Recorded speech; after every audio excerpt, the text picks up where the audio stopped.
Hello everyone, आप सभी दोस्तों का स्वागत है। इस वीडियो में हम लोग देखने वाले हैं एनटीपीसी ग्रीन एनर्जी आईपीओ के बारे में।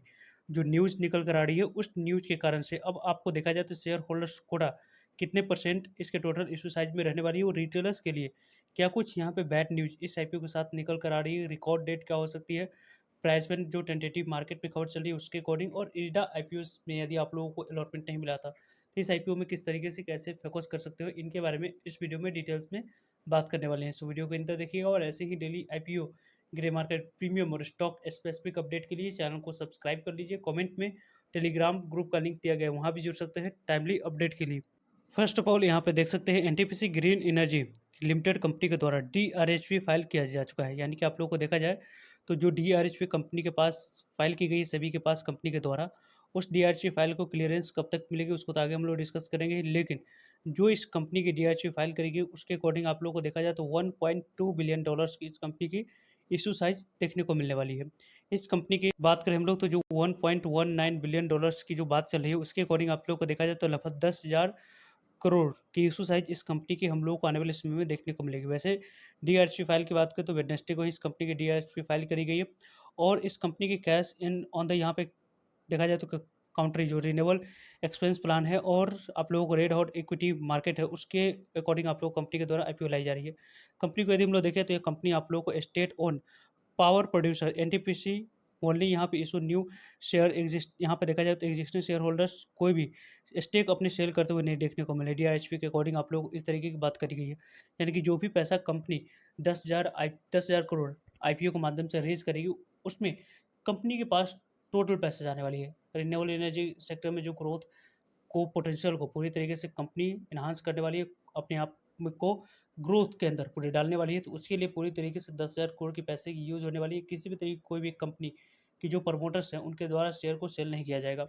वैसे इस कंपनी को आईपीओ मार्केट जिस तरीके से जैसे बूमिंग कर रही है उसी बूम को फ़ायदा उठाने के लिए यहाँ पे इस तरीके के आपको आईपीओ आते हुए देखने को मिला है। लगभग देखा जाए तो आप लोगों को यहाँ पे जो इस कंपनी के 235 कंपनीज ने आप लोगों को आईपीओ के माध्यम से 8.6 बिलियन की बात करें पैसा फंड रेज करते हुए देखने को मिली लास्ट ईयर। और अभी निफ्टी 50 की बात करते हैं तो ऑल टाइम अपने हाई पे निफ्टी आप लोगों को कारोबार करते हुए देखने को मिल रही है। Large power producer India are sales की बात करें उसके अकॉर्डिंग इस कंपनी के द्वारा यहाँ पे रिन्यूएबल एनर्जी एंड आप लोगों को देखा जाए तो ये कंपनी ग्रीन एनर्जी कैपेसिटी को बढ़ाने के लिए अपने पैसे की यूज़ करने वाली। इंडियन गवर्नमेंट की बात करें तो जो एमिंग की जा रही है कि 500 गीगावाट क्लीन एनर्जी 2023-30 तक रिड्यूस और कार्बन इमिशन को कम करने के लिए जो रिन्यूएबल एनर्जी पे फोकस की जा रही है, उस फोकस के माध्यम से इस तरीके की कंपनी में आने वाले समय में ग्रोथ की देखा जाए तो काफ़ी ज़्यादा यहाँ पे पोटेंशियल है, वो दिख रही है। एनटीपीसी को यदि हम लोग देखते हैं तो यहाँ पे आप लोगों को thermal power heavy NTPC looking यहाँ पे अदर एनर्जी रिन्यूएबल डाइवर्सिफाई की बात करते हैं। यहाँ पे आप लोगों को इस कंपनी के आने वाले समय में डाइवर्सिफाई अपने बिजनेस को भी करते हुए देखने को मिलेगी। और इस कंपनी के द्वारा देखा जाए तो नियर फ्यूचर में देखा जाए तो इन्वेस्टर की बात करते हैं तो डेफिनेटली यहाँ पे साइलेंस और दिस पाथ की बात करते हैं तो आप लोग को फैक्ट जो है उसके कारण से कंपनी ग्रीन एनर्जी सेक्टर में काफ़ी अच्छी ग्रोथ आप लोग को करके दिखाते हुए देखने को। इस कंपनी के द्वारा देखा जाए तो डीआरएचपी के फाइल की बात करें तो कल के डेट में यहाँ पे डीआरएचपी एनटीपीसी लिमिटेड कंपनी के द्वारा आप लोगों को फाइल की गई है। इस फाइल के अकॉर्डिंग देखा जाए तो यहाँ पे जो आप लोगों को जो बात करी गई है उसमें आप लोग देख सकते हैं लगभग यहाँ पे जो कंपनी की इशू साइज रहने वाली है वो 10,000 करोड़ तक की कंपनी की इशू साइज देखने को मिलेगा। कंपनी के बारे में देखा जाए तो डीआरजी फाइल में जो आप लोग को अपडेट आते हुए देखने को मिला है, इस अपडेट के अकॉर्डिंग यदि हम लोग डिस्कस करें तो शेयर होल्डर्स रिजर्व पोर्शन की बात करें, यानी कि आप लोग इस कंपनी की पेरेंट्स कंपनी जो कि एनटीपीसी है उसकी एक भी शेयर को पहले से ही बाइंग करके रखते हैं।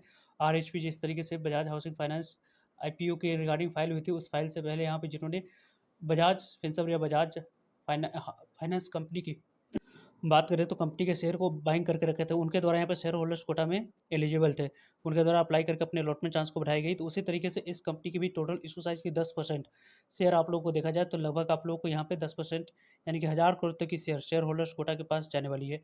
यानी कि इस आईपीओ में शेयर होल्डर्स कोटा में भी अलॉटमेंट मिलने की चांस ज़्यादा रहेगी। और दूसरी पोर्शन की बात करते हैं तो रिटेल इंडिविजुअल बिडर्स की बात करें तो जनरली हम लोग देखते हैं कि रिटेलर्स कैटेगरी के लिए 35% शेयर रखा जाता है पूरे इशू साइज़ के। लेकिन इस आईपीओ में देखा जाए तो रिटेलर्स के लिए लगभग आप लोगों को 10% ही शेयर रखे गए हैं, यानी कि टोटल इशू साइज़ की 10% यानी कि 1,000 करोड़ तक की वैल्यू के शेयर रिटेलर्स को एलोकेट होते हुए देखने को मिले। यानी कि आने वाले समय में इस आईपीओ में आप लोग शेयर होल्डर्स कोटा और रिटेलर्स कोटा दोनों में अप्लाई कर सकते हैं। तो उसके लिए आप लोगों को पहले से ही अपनी प्लानिंग करके रखनी होगी। एनटीपीसी लिमिटेड कंपनी के शेयर को पहले से ही बाइंग करके रखते हैं तो आने वाले समय में शेयर होल्डर्स कोटा के लिए आप एलिजिबल रहेंगे। शेयर होल्डर्स कोटा में अप्लाई करके आप अपने अलॉटमेंट चांस को बढ़ा सकते हैं। और देखा जाए तो इन दोनों कैटेगरी को मिलाकर जो यहाँ पर रेस्ट ऑफ बच जाती है परसेंट 75% परसेंट आप लोगों को किसके पास जाने वाली है? क्यूआईबी के पास जाएगी, जिसमें एंकर इन्वेस्टर भी हम लोग को देखने को मिलेंगे। 15% शेयर एचएनआई कैटेगरी के पास हम लोग को जाने वाली है, यानी कि एचएनआई कैटेगरी के पास भी शेयर जाते हुए देखने को मिलेगा। और देखा जाए तो बिग एचएनआई कैटेगरी के पास आप लोगों को इसमें एचएनआई और स्मॉल एचएनआई कैटेगरी बिग आते हुए देखने को मिल जाते हैं। इस आईपीओ में देखा जाए तो अलॉटमेंट पाने की चांस के लिए आप लोगों को पहले से ही प्लानिंग करके रखनी होगी।